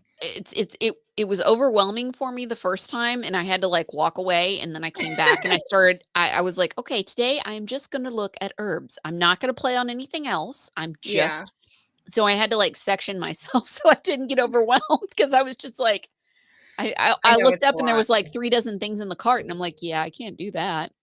And the other great thing about that site is they send you free seeds too. I think it's for like every $10 that you spend or whatever, they'll send you a free seed packet of like some random thing. I don't know if they only send one now. They used to send it for every $10 that you spent. It might just be one these days. I don't know exactly, but Okay. But yeah, that's a nice little, I've gotten some really cool varieties that they've just sent me for free. So I love that company. And then I wanted to say too, raspberry leaves also make really good tea, but I would just avoid those if you're like pregnant, because there's something in them that if you're pregnant, it's not good to have that, but it's really good. And then one of my favorite teas to make is mint and lemongrass. It's so refreshing in the summer. That would be good. Yeah. I need to plant more lemongrass. But yeah. Two in the look pink. at two in the pink. Yeah. Yeah. He said, are fruits harder to keep going or veggies? I mean, it really depends, because some things are easy and some things are hard, whether they're fruits or veggies. It depends on where you live. It depends on a lot of stuff. Where you live, what pests are bad in your area. Yeah, so that's kind of a tough one, but that's why I don't know if you saw more information. Yeah, and I don't know if you saw the first show that we did. What was that, about a month ago now? Maybe a little longer, but I had mentioned, look up what grows well in your particular area and start with that, because that's going to be a lot easier than struggling with, you might find something on this Rare Seeds site that looks really cool, but it might not be suited for your area. So just make sure when you're ordering seeds or buying plants. And you know what? You even have to be careful at the plant nursery, because sometimes they will sell stuff that's not even suited for your area, even though they're selling it in your area. So, which sucks. I know. I had that happen once or twice. For failure. So, yeah. Do you want me to show Vaughn's pictures? Oh yeah. Okay. Let me switch screens. I don't think he's here, but he can see it on the replay. We'll tell him. Yeah, I'll tell him. For those out there, you're welcome to send us pictures if you have unique gardens or different things. So on our first show, we were talking about all these different ways to do beds and different things. And Vaughn Hitch was in the chat and he sent us pictures. So I'm going to switch. This is his garden bed. This is so creative. I love this. How awesome is that? And I love his donkeys. I know. They're so cute. They're supposed to be really sweet animals. I mean, stubborn, but they are. My aunt's neighbor has some, and I always love to see them when we go over there. Yeah, so, isn't this so cool with the cars? What a great way to repurpose. And know, honestly, it's brilliant because you don't have to lean over. So if you have a bad back, if you're only a foot off the ground with your raised beds, that's not great on your back. But this, I mean, look at this. I love it. I love it. He's done so much. You can tell he's put so much work. He has. This into is his a lot of love. Yeah. This is a lot of time, a lot of blood, sweat, and tears. Yep. But it's so cool. And here it is in snow, apparently. Yeah. But that is just so cool. Yeah. I love it. I loved that way of repurposing it. I just thought that was so clever. It is. And all of this, we need to do our research. I love the cages that he built around that, which made me think of the electro gardening. We're gonna, I need to research that more. Yeah, I do. Well, and I wanted to do it last year, and I didn't get around to it. And I have the copper wire. I just haven't. I need to go through and look at the videos and then do it. So basically, the basic concept of that, and we're going to do another show on it. Next month, we'll do our show and we'll include that in it. But electro gardening, you take like a copper wire and you extend it up above your bed, and it pulls electromagnetic from the atmosphere. Think of like Tesla, things like that. It pulls that natural current down through there, and it charges your soil, and everything grows faster and bigger. And it's it's nature's way. So we're going to work on that, and I'll do that in my garden, and I'll have some pictures up. Oh, that'd be awesome. Because so when we moved, we were cleaning out the garage, and I found all of this, like a huge big thing of copper, and it was like scrap copper, like somebody coiled something up and just tossed it in the corner or whatever. My husband was like, yeah, I got to throw that away. I said, the hell you are. I need that for the garden. He's like, you need copper for the garden? And I'm like, yeah, you're not touching that. Yeah. I was like, you don't touch my copper. Don't touch it. And he was like, no, I'm going to throw it away. I'm like, no, you're not. Them are fighting words. That is. You're not touching my copper. Oh, look at the aerial view. I love that. I think that's from up on top of his windmill. Nice. He needs a drone. Right? Drone footage of his property. There'd be some great footage there. It's such an amazing piece of property he has. It is. He is so blessed. That's awesome. Yeah. I have no idea where it is in the country, but it's exquisite. I think he's in California, but I don't know exactly where. But yeah, it looks Good so weather. pretty there. Yeah. Yep. And then all kinds of fun stuff. He's got a pond there too, if you want to show that video. That's his pond. Isn't this so cool?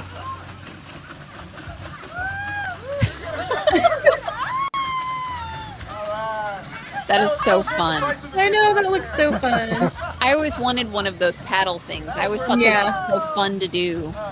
I've seen them at parks. Yeah. You guys are having no fun. I love this.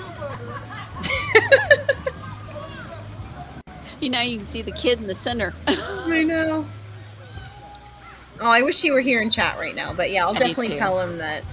Yeah, give him a message. Stuff. I will. And then there was also some pictures that Scott17 had sent of his. He does the bucket method. You don't? Oh. Okay, let me. On what?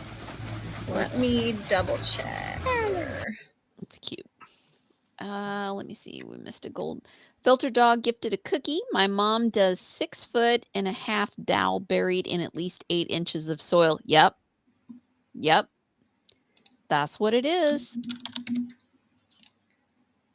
Okay. Sorry, I just found them. There's one. Hey, Awake Not Woke. Hope you're feeling good, sweetie. Hey, darling. I love her channel. Yeah, she's awesome. And she's always sending us stuff. She's so sweet and so good. If you like documentaries and really fascinating things and digs and epoch times, her channel is the bomb. Yeah. It's Awake Not Woke. Link to it. Yeah, we'll drop that in the chat. Highly recommend it. Mm-hmm. I always post from it and put it on the other channels that I help run. Yeah. She has totally unique content.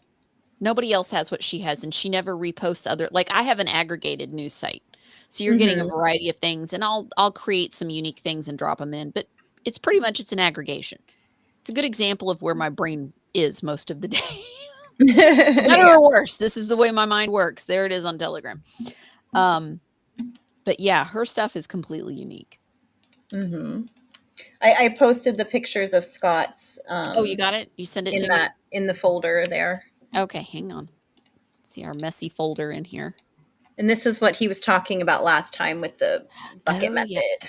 Oh, okay. Yeah, that's kind of what I'm going to wind up doing, because I don't have like I don't have, there's a wall around my pool, and everything Mm-hmm. inside the wall is landscaped, and inside the Yeah. wall is protected from bunnies and deer and all that. That's the area I Yeah. can control. The Mm-hmm. outside area, I have no control. Even if it's a raised bed, it's not. Yeah, unless you put And like they're done that. netting and stuff all over Yeah. it. Yeah. Yeah. So like I pretty much am going to wind up with a lot of container space this year, because I didn't Yeah. get those bushes ripped out. Just ran out of energy. We just didn't get it done. Too much The else. weirdly planted bushes. God, I don't know why there's I don't know. bushes all around my pool, and they're just I'm looking at that going, But I thought what was they odd is don't how do they had the anything. shaped bushes behind the other ones, and it's like, why would you? I don't know why you have It didn't double make layer sense. bushes. Or I have no idea. it's And gotta be difficult to try to shape it behind the other one. Like it just didn't it make sense to is. me. I had to do it last year. It was horrible. And I was like training around and doing all this, and I'm just like, this is crazy. Why? Yeah. And I know they had a professional landscaper choose this and do this. And I don't know why. I I don't don't know know why. either. But Makes no this is sense to awesome. me. I love what Scott and his wife did here. This is cute. Now this is Scott from Liberty and Lessons. Yes? Lessons in Liberty. Yeah, Scott This is 17. our Yep. Scott. So Yeah, for our anybody, Scott. another great show, Lessons in Liberty. So Yes. Scott does that show. This is They Scott's little had an dog. awesome show earlier today. Yeah, and these buckets, these 5-gallon buckets, Yeah, like these are Home Depot that you right, you can. can get them at Home Depot, or you can even go Mhm. and ask at different delis or restaurants Oh if they yeah, have, and a lot of places will just give them to you for free or like super cheap. nice, Yeah, very nice. bakeries, like icing buckets, Hmm. Any of it would Yeah, work. yeah. I go to a lot of discount shops and get their Mhm. pots really cheap. Yeah. We have a lot of we have 4 or 5 buyout stores in my area that I haunt all the freaking time. Oh, nice. Like that's where most everything that I deal with comes from, is buyout and discount stores and all that kind of stuff Yeah, for anything for the house. we have one here called Ollie's, and they are the best place I have found to get like ceramic pots. They have such pretty ones for such a good price. Now, what do you consider a good price? Well, these days I don't know because I actually haven't gotten I any. know, right? I I'm haven't like, gotten any in a few years. I need to go get more, but I got I don't know the exact size of it, but it was like a big, like at least this mhm. big, probably bigger glazed ceramic pot from there. Gorgeous for like Mm. $12.99. And Okay, that's really good. that was a That's few really, years really, really ago. It good. would probably be more now, but I was like, I cannot believe this gorgeous pot is this cheap. And I still have it. It's got my blue plumbago in it. And yeah. I Alright. need to go back there. But it's crazy because like all the gardening people in the area know about this. So then there's Mm, posts on the Facebook groups like, oh, he's got their pots in, and then all the gardeners go and grab them. yep, grab them all up. Gotta be quick. Yeah. Mhm. Yeah, I got a pretty good sized ceramic pot that it has the water trap in the bottom built Mm-hmm. in, and I got it for like $12.99, and Yeah, I was that's good. thrilled because Yeah. it's like this is the top. Like Yeah. it's like a good It's a pretty 12 sizable. 12 Yeah. round. Like Yeah. several gallon pot. Yeah. Yes. Yes. That was a terrible sorry. No, I'm over here like this. I'm like, and the camera's up there, and I'm like, I'm yeah, not even, I need to get better at actually looking at my camera, but I've given up. Mine is above my computer, so I'm always watching the computer. So no matter what, I'm never. And Herschel gets yeah. after me. He's like, "You've got to learn to look at the camera." I'm like, "But I have to look at the screen if I'm running the show. Like I have Yeah. to click and like I can't." And he's like, "You've got to look at the camera." And I'm like, "Oh, God." Everybody's a critic. Yep. Well, you just don't think of it too when you're reading stuff and. No, it's not practical. If I was doing, if I was guesting on somebody's show and I was just strictly doing an interview and I wasn't responsible for anything else, then I could. Yeah. But when I'm multitasking on 3 screens, it's not practical. Right. It's not going to happen. Sean Joe gave a cookie. Thank you, Sean Joe. Oh, thank you. I Awake was about Not to say Woke. we need to. I was just looking at it. Dread Quarters says, P.S. You can propagate sweet potato from cuttings from one. Yes. I love to do that. I wanted to do sweet potatoes. I've got those bags out, and I need to get regular potatoes and sweet potatoes. I need to. Oh, the grow bags? Yeah, I got the grow bags. The peekaboo Awesome. bags is what I call them. Yeah, that's cute. Because they have a clear flap that you can get up and then you can see where they're at. And I call it the peekaboo flap. Yeah, I love that. That's so cute. Yeah, Dread Quarters. I don't know how you start your sweet potato slips. Some people will put the sweet potato in water, like with toothpicks or whatever, but I'll just put it in a pot. I'll put bury half of it in the pot. Do you cut it in half, or do you? No, do I you just leave it whole and stick it in the pot, and then it okay. gets tons of slips that way. Okay. And then when the slips get, I don't know, I guess about that long, I will cut them off, stick them in water so that they root for a few days, and then plant them. Super easy, and you get way more when you do it in the soil versus water. Yeah. I need to look that up because whatever I was doing last year, it didn't work. Oh no. So they didn't produce anything. Like they grew around and did stuff, but they never produced the food. And like Mom had one, and it was flowering all over the place, but it wasn't. So whatever we're doing, I'm clearly have missed a step. Well, I'm wondering if maybe too you might need to start them earlier inside because you may have just your growing season. Yeah, because they need time for all that energy and stuff to build the sweet potatoes. Yeah, Awake Not Woke said, I'm a one-woman show. It's just a small channel. Thank you for the shout out. Aw, well, you do amazing. She does. It's a great channel. It really is. And she says, people just give them to me. I have so many pots. I don't know what to do with them. That's a good problem to have. It's a great problem. I'm envious of that. Yeah. I've cut some ceramic pots, and I was looking at that too. Yeah. Have flowers growing out of them, if that makes sense. Yeah, no, I've seen people do that. That's really cute. I took a bunch of like the crappy pots that I got from like when you buy a tomato plant and stuff. And at the beginning of one year, I spray painted everything. And then I painted them and spray painted like decals and painted flowers. And I made them pretty. It lasted for like, I was going to say probably 3 years before it was chipping and flaking. But, you know, as opposed to having an ugly black pot, it was at least pretty for a couple years. Yeah. I mean, they're plastic. They're only going to last so long. But yeah. Why not? I'm always painting and refurbing things. I like doing that. Like beautifying the world. I like to upcycle. I hate throwing things away. Yeah. I hate doing it. Yeah. Which is great for gardening because there's a lot of upcycling you can do with gardening. Most definitely. Well, we're at we're a little past our normal time. Oh yeah, we are. Is there anything else you want to touch on? Well, I think the only other thing was if you wanted to play that video about the produce coating, the appeal. Oh, yes. Okay, I can do that. Oh, I found this video. I've lost my mouse. Where is it? There it is. Too many screens for the mouse to hide on. Right. Where's literally what it goes. The cursor. So let me pull this up.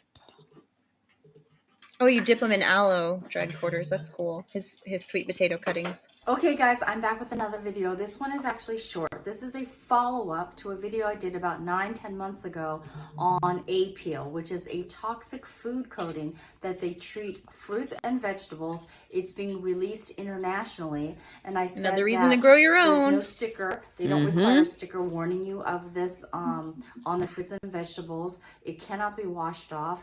It's tasteless. It doesn't have a smell, and you cannot wash it off. And they treat both organic and conventionally treated fruits and vegetables. And they started off even organic using cucumbers, lemons, limes, oranges in different countries. If you want to know more about this, I give a really good explanation about it, and I'll put the link up here somewhere up above so you can learn more about it. But what I wanted to do this follow-up video was because I got asked over and over, how do I know that my fruits and vegetables are being treated? Well, initially I put a link in the description below to their website showing the locations of where they are having these fruits and vegetables.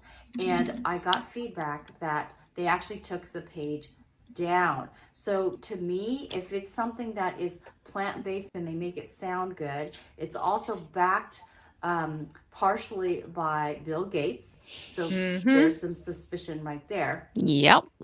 So how do you know that your fruits and vegetables are being treated? Because now that page is no longer there. Well, what I've done is a few months after I put up that video, I needed lemons and I sent my husband to go get some lemons at the grocery store. And what he brought back, first of all, they were not organic, they were conventional in a bag. And how dare he? Kind of like this, but it wasn't this, it was a different one. Yeah. And the first thing I noticed was these lemons they look perfect. They all had smooth textures. They were glossy. And so there was a tag on the bag that said that the fruit was treated with different resins, plant-based resins. So it didn't say that it was A-peel. So because of that, I didn't end up using it and I ended up returning it. Now, these I bought from Trader Joe's. This says that they are organic, but remember, A-peel treats both organic and conventionally grown fruits and vegetables. Sneaky. Yeah, now, they are. I'm They're going awful. to show you is, Yeah. these are a few weeks old. They were in the refrigerator. But one of the things is you'll notice if you go to the A-peel website and they have pictures of their fruits and vegetables that are treated with A-peel. They have this gloss and it's like near perfect. And it has this smooth Hey Shay, hey texture Hut on it. Nugget. Well, this lemon is not treated Hey, Hut with it. Nugget. If you notice, it's not glossy. It has He's my a gardening natural buddy. sheen to it because of the oils, right? We talk about But I don't know if you gardening can all the tell, time. But Aw. look at the texture. Yeah. It's very bumpy. It's not smooth. It doesn't have this like primer feeling to it. So that's one of the ways that you can tell. Another thing is, it's obvious that it's not treated with anything, right? Because the skin is highly Natural. imperfect and there's definitely indentions and textures to it. Basically, if One it of looks the like things that plastic fruit. you need to expect is Yep. when you buy truly organic, it's going to spoil really fast. So if it's not in the refrigerator, it will actually start to grow mold in a few days, especially if you're in a humid area. Now this one here is highly imperfect. See, if you look at that. But when you open the lemon, it's perfectly fine. So that's one of the ways that you can tell that it's not treated. Also, if you buy bagged fruits and vegetables and they have a little label on it, read the fine print because it will say that it's treated with resins or wax and it'll make it sound good. It doesn't mean that it's A-peel. I've seen that, yeah. How do you really know? Right. So that's one You of the don't. ways, and hope that helps. Because remember, makeup is an art, skincare is a science, and I'll see you next video. Yeah, I've seen it on the bottom of like bags of organic apples where it'll say may be treated with, this Possibility. coating. Yeah. So it's opposite now of what you learn growing up. You look for the fruits and the vegetables without the blemishes and stuff, right? But now you're looking for the ones with the blemishes so they aren't coated with this crap. I say grow it or go to the crazy. farmer's market if you can. I mean, we're lucky in my area. We have one every week. Should be starting either this week or next week. Awesome. And Yeah, it'll this time of go year. into the fall. Yeah. It's a nice little farmer's Definitely market. check out your local farmers markets. Talk to the farmers too, because a lot of them, they may not sell their food labeled organic, but they still may grow it organically because it's more money and paperwork and red tape for them to label it that, but they may still do it without going through that process. So talk to the farmers and see if there's any, you can look for CSAs in your area, the crop shares. We have a really good one here that delivers. They deliver right to your door. You can get fruits, veggies, raw milk, cheese, I wish we had that. We don't have So that here. like it's awesome. You can get meat boxes. They work with different local farms. So I mean, look That would be around for nice. stuff like that because it's Yeah. so worth it. It really is. Well, and the better quality of food you eat, I eat less. My body, it's like Right. the more the chemical compound, the more my body requires. It's like it doesn't get enough nutrients, so it requires more food. Because But we're not eating food, we're eating food-like products. we're eating plastic and junk. So yeah. So yeah, you'll feel more satisfied and you're getting more nutrients from stuff that's grown locally. And there was another point I was going to make and I just lost it. I just had a brain fart. I think it helps with, like, on the front end, it probably feels like you're paying more, but if you're eating less, then it balances, at least for my household, it balances out. Well, not only that, but you're either going to pay for your health or you're going to pay for your sickness. So exactly. which end do you want to pay more? That should be a bumper sticker. Yeah. That really could be. Yeah. That would be a great. Ask me how I know, because it's better to do that stuff ahead of time and be healthy rather than trying to play catch up and repair later, you know. Yep. So we both have been down that road. Yep. Yeah. It's a tough one. It is. It is. And very expensive. So spend a few extra dollars on good food. Yeah. I would rather just pay for the food. Right. I don't know what's going on. I don't know what's going on downstairs. Something's going on. There's a party and I didn't know about it. Oh goodness. So I don't know what that is. It's a surprise. It is. I hear more voices. That's funny. Like, I don't know who's at my house. Yeah. So tonight, Patriot Theater. Do you know what they're playing? I feel like they're going to be starting the Hunger Games series tonight. Okay. I thought I saw that in the lineup. So Hunger Games tonight on Patriot Theater with Sean and Duppy. Duppy, speaking of Duppy. There's Duppy appears. Josh's brain fart with the Chris Isaac sticker. He's so funny. Oh gosh. Sorry, I just he distracted me. It's all your fault, Duppy. Okay, I'm sorry. But yeah, Sean and Duppy as far as I know. And then tomorrow I'll be back in the afternoon with Orion and we're doing Truth Blitz. And then the day and the night shows continue Monday through Friday all week. And then on the weekend, we have all these one-off shows that we do. So lots of good stuff coming up. Lots of good stuff. Anything you want to add, dear? I just wanted to read Karen Allen's comment really quick because this is a good point. She said, some people buy crates of vegetables and sell it at farmers markets. So watch out for that too. Yeah. Oh, okay. Yeah. Man, I can always tell, like, the farmers, the produce is not technically pretty. Yeah. You know, like the peppers, they so rarely have a solid green pepper or a solid red pepper. It's usually a blend of the colors. Right. You know, like it's a very different look. At least that's what it is at ours. I tend to buy, we have a really bad storm suddenly. Sorry. No. Well, gosh, I hope we don't lose power. Probably an indicator. We'll wrap it up. Because I don't want you to have any more issues. So we'll wrap it up. Thank you, everybody, for coming out and hanging out with us. Thank you so much. And thank you, Braves Piano, for modding. You've been busting your butt today, and we appreciate you. Thank you so much, hon. She's such a sweetie. She is. Such a sweetie. Yeah. Thank you so much, everybody. We will be back next month with another gardening episode. Yeah. Another one to come. I don't know what I'm doing next week. The week after, I have TR back, and I may have an extra guest. And I need to. I'm not sure what. Like we've talked about a whole bunch of different things that we want to cover because she'll be a reoccurring one like you are. So I'm not sure what we're going to get into, but yeah. And I'm going to see what I think I may have something special next week. We'll see. Awesome. Something unique. I don't know. We'll see what I can come up with. That's a surprise too. It is. It always is.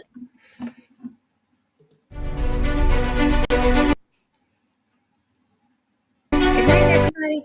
Good night. I'll release the scratching.